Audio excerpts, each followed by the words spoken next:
The Psychology of Money, Lesson 18. When you will believe anything, appealing fictions and why stories are more powerful than statics. Imagine an alien dispatched to Earth. His job is to keep tabs on your economy. He circles above New York City trying to size up the economy and how it changed between 2007 and 2009. On New Year's Eve, 2007, he hovers over Times Square. He sees tens of thousands of happy partygoers surrounded by bright lights, monstrous billboards, fireworks, and TV cameras. He comes back to Times Square on New York's Eve 2009. He sees tens of thousands of happy partygoers surrounded by bright lights, monstrous billboards, fireworks, and TV cameras. It looks about the same. It can't see much difference. He sees roughly the same number of New Yorkers hustling around the city. Those people are surrounded by the same number of office buildings, which house the same number of desks with the same number of computers hooked up to the same number of internet connection. Outside the city, he sees the same number of factories and warehouses connected by the same highways carrying the same number of trucks. He gets a little closer to the ground and sees the same university teaching the same topics and handing out the same degrees to the same number of pupils. He sees the same number of patients protecting the same groundbreaking ideas. He noticed that technology has improved. Everyone in 2009 carries a smartphone that did not exist in 2007. Computers are now faster, medicine is better, cars get better gas mileage. Solar and fracking technologies has advanced. Social media has grown exponentially. As he flies around the country, he sees the same. Around the globe, more of the same. The economy is in about the same shape. Maybe in 2009 as it was in 2007, he concludes. Then he looks at the numbers. He is shocked that US households are $16 trillion poorer in 2009 than they were in 2007. He is dumbfounded that 10 million more Americans are unemployed. He is in disbelief when he learned the stock market is worth half of what it was 2 years before. He can't believe that people's forecast of their economic potential has plunked. I don't get it, he says. I have been seeing the cities. I have looked at the factories. You guys have the same knowledge, the same tools, the same ideas. Nothing has changed. Why are you poorer? Why are you more pessimistic? There was one change the alien could not see between 2007 and 2009, the stories we told ourselves about the economy. In 2007, we told a story about the stability of housing prices, the prudence of bankers, and the ability of financial markets to accurately price risk. In 2009, we stopped believing that story. That is the only thing that changed, but it made all the difference in the world. Once the narrative that home prices will keep rising broke, mortgage defaults rose, then banks lost money. Then they reduced lending to other businesses, which led to layoffs, which led to less spending, which led to more layoffs, and on and on. Other than clinging to a new narrative, we had an identical, if not greater, capacity for wealth and growth in 2009 as we did in 2007. Yet the economy suffered its worst hit in 80 years. There is different from, say, Germany in 1945, whose manufacturing base had been obliterated, or Japan in 2000s, the whose working age population was shrinking. Thus, tangible economic damage. In 2009, we inflicted narrative damage on ourselves, and it was vicious. It is one of the most potent economic forces that exist. When we think about the growth of economies, businesses, investments, and careers, we tend to think about tangible things. How much stuff do we have, and what are we capable of? But stories are by far the most powerful force in the economy. They are the fuel that can let the tangible parts of the economy work or the brake that holds our capabilities back. At the personal level, there are two things to keep in mind about a story driven world when managing your money. Number one, the more you want something to be true, the more likely you are to believe a story that overestimates the odds of it being true. What was the happiest day of your life? The documentary How to Live Forever asked that innocent question to a sanitarian who offered an amazing response. Armistice Day, she said, referring to the 1918 agreement that ended World War I. Why? The producer asked. Because we knew there would be no more wars ever again, she says. World War II begins 21 years later, killing 75 million people. There are many things in the life that we think are true because we desperately want them to be true. I call these things appealing fictions. They have a big impact on how we think about money, particularly investments and the economy. And appealing fictions happens when you are smart, you want to find solution but face a combination of limited control and high stakes. They are extremely powerful. They can make you believe just about anything. Take a short example. Ali Hajaji's son was sick. Elders in his Yemeni village proposed a folk remedy. Shove the tip of a burning stick through his son's chest to drain the sickness from his body. After the procedure, Hajaji told the New York Times, when you have no money and your son is sick, you will believe anything. Medicine predates useful medicine by thousands of years. Before the scientific method and the discovery of germs, there was bloodletting.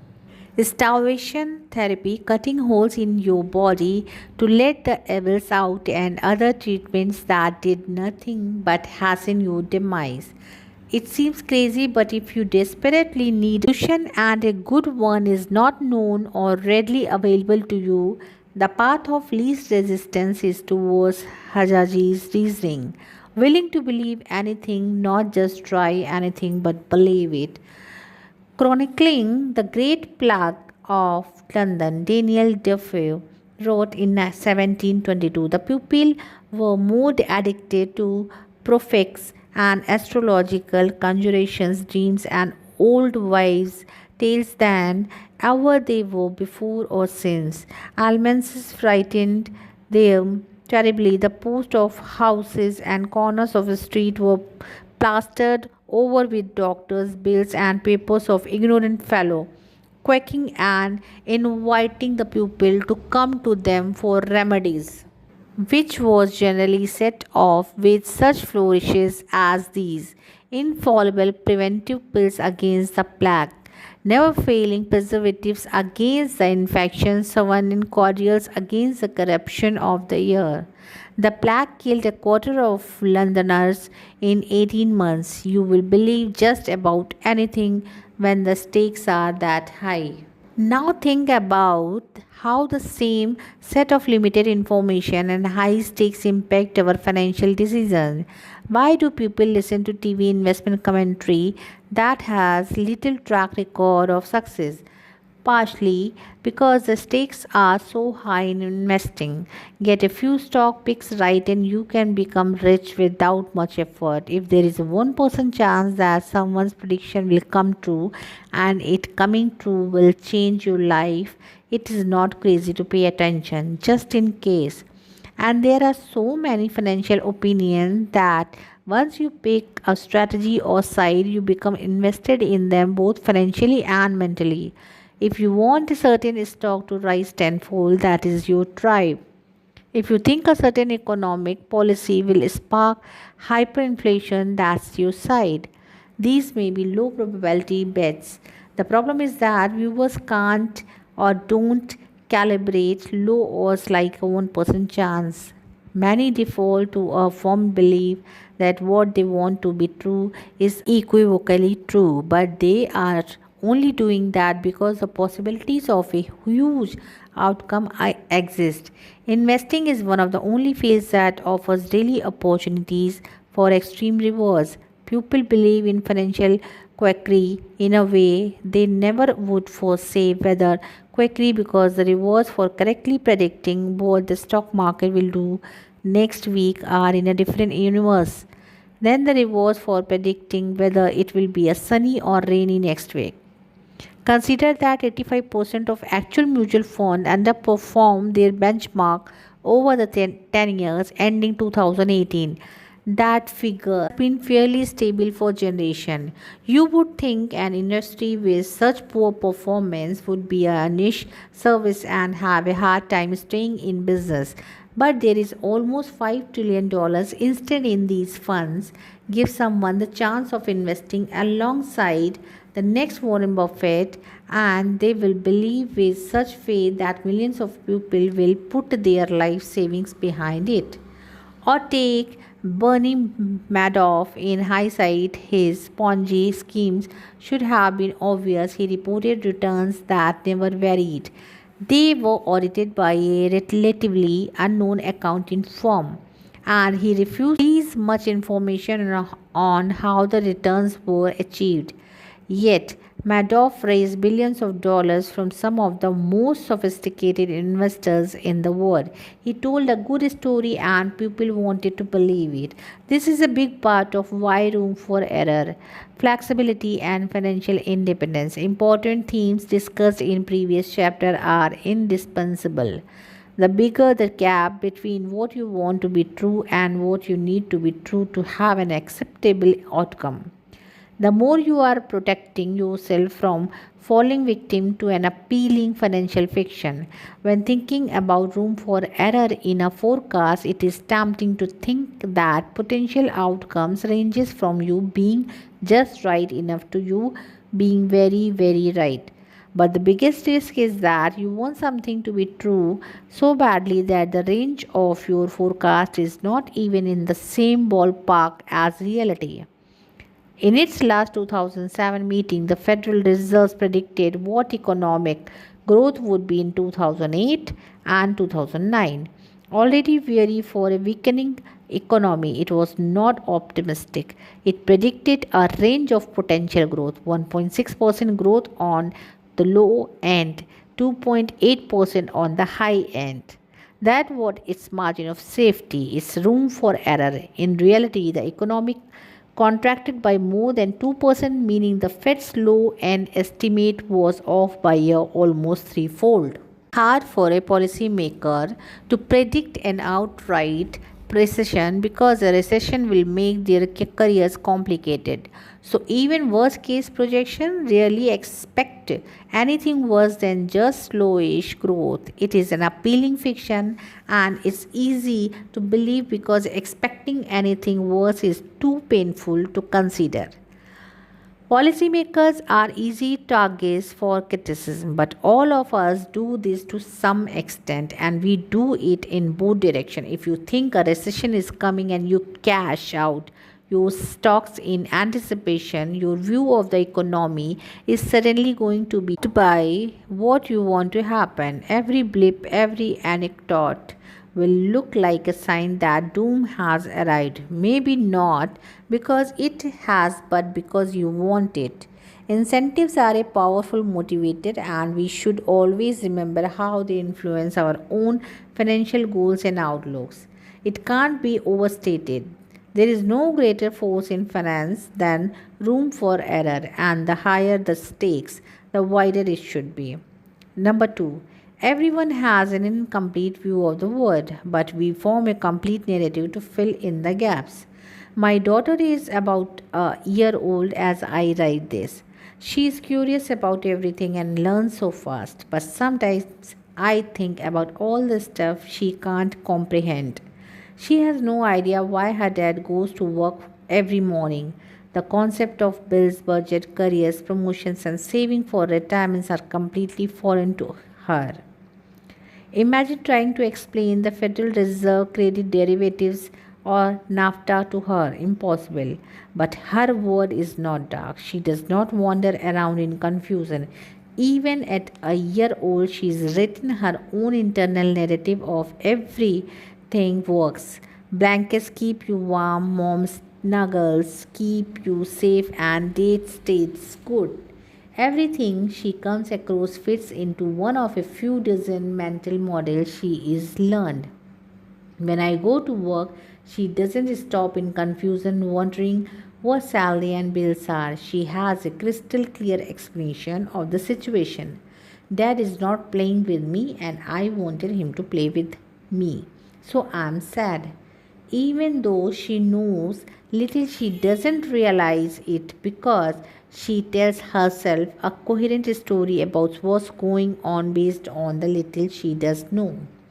All of us, no matter our age, do the same thing. Just like my daughter, I don't know what I don't know. So I am just as susceptible to explaining the world through the limited set of mental models I have at my disposal. Like her, I look for the most understandable causes in everything I come across, and I, like her, I am wrong about a lot of them because I know a lot less about how the world works than I think I do. This is true for the most fact based of subjects. Take history, it is just the recounting of stuff that already happened. It should be clear and objective. But as B.H. Liddell Hart writes in the book, Why Don't We Learn from History? History can't be interpreted without the aid of imagination and intuition. The sheer quantity of evidence is so overwhelming that selection is inevitable. Where there is selection, there is art. Those who read history tend to look for what proves them right and confirms their personal opinions. They defend loyalties, they read with the purpose to affirm or to attack. They resist inconvenient since everyone wants to be on the side of the angles, just as we start wars to end all wars. Daniel Kahneman once said me about the stories people tell themselves to make sense of the past. He said, hindsight, the ability to explain the past, gives us the illusion that the world is understandable. It gives us the illusion that the world makes sense even when it doesn't make sense. That is a big deal in producing mistakes in many fields. Most people, when confronted with something they don't understand, do not realize they don't understand it because they are able to come up with an explanation that makes sense based on their own unique perspective and experiences in the world. However limited those experiences are, we all want the complicated world we live in to make sense. So we'll tell ourselves stories to fill in the gaps of what are effectively blind spots. What this story do to us financially can be both fascinating and terrifying. When I am blind to part of how the world works, I might completely misunderstand why the stock market is behaving like it is, in a way that gives me too much confidence in my ability to know what it might do next. Part of the reason forecasting the stock market and the economy is so hard is because you are the only person in the world who thinks the world operates the way you do. When you make decision for the reason that I can't even comprehend, I might follow you blindly into a decision that is right for you and disastrous to me. This is, as we saw in chapter 16, is how bubbles form. Coming to terms with how much you don't know means coming to terms with how much of what happens in the world is out of your control and what can be hard to accept. Think about market forecast. We are very bad at them. I once calculated that if you just assume that the market goes up every year by its historic average, your accuracy is better than if you follow the average annual forecast of the top 20 market strategies from large Wall Street banks. Our ability to predict recession is not much better, and since big events come out of the nowhere forecast may do more harm than good, giving the illusion of predictability in a world where unforeseen events control most outcomes. Carl Richard writes, risk is what's left over when you think you have thought of everything. People know this. I have not met an investor who genuinely thinks market forecasts as a whole are accurate or useful. But there are still tremendous demands for forecasts in both the media and from financial advisor. Why? Psychologist Philip Tetlock once wrote, we need to believe we live in predictable, controllable world, so we turn to authoritative sounding people who promise to satisfy that need. Satisfying that need is a great way to put it. Wanting to believe we are in control is an emotional itch that needs to be stretched rather than any analytical problem to be calculated and solved. The illusion of control is more persuasive than the reality of uncertainty, so we cling to stories about outcomes being in our control. Parts of this has to do with confusing fields of precision with fields of uncertainty. NASA's New Horizon spacecraft passed by Pluto 2 years ago. It was a 3 billion mile trip that took 9.5 years. According to NASA, the trip took about 1 minute less than predicted when the craft was launched in January 2006. Think about that. In an untested decade long journey, NASA's forecast was 99.99998% accurate. That is like forecasting a trip from New York to Boston and being accurate to within 4 million of seconds. But astrophysics is a field of precision. It is not impacted by the vagaries of human behavior and emotions like finance is. Business economics and investing are field of uncertainty, overwhelming, driven by decision that can't easily be explained with clean formulas like a trip to Pluto can. But we desperately want it to be like a trip to Pluto because the idea of NASA engineers being in 99.9998% control of an outcome is beautiful and confronting. It is so confronting that we are tempted to tell ourselves stories about how much control we have in other parts of our life, like money. Kohenman once laid out the path these stories take. When planning, we focus on what we want to do and can do, neglecting the plans and skills of others whose decision might affect our outcomes.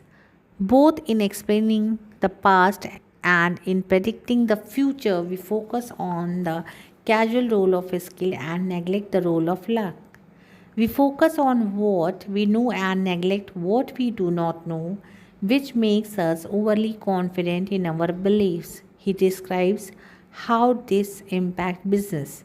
I have had several occasions to ask founders and participants in innovative startups a question: to what extent will the outcomes of your effort depend on what you do in your firm? This is eventually an easy question. The answer comes quickly, and it has never been less than 80%, even when they are not sure they will succeed. These bold people think their fate is almost entirely in their own hands. They are surely wrong. The outcomes of a startup depends as much as on the achievements of its competitors and on changes in the market as on its own efforts.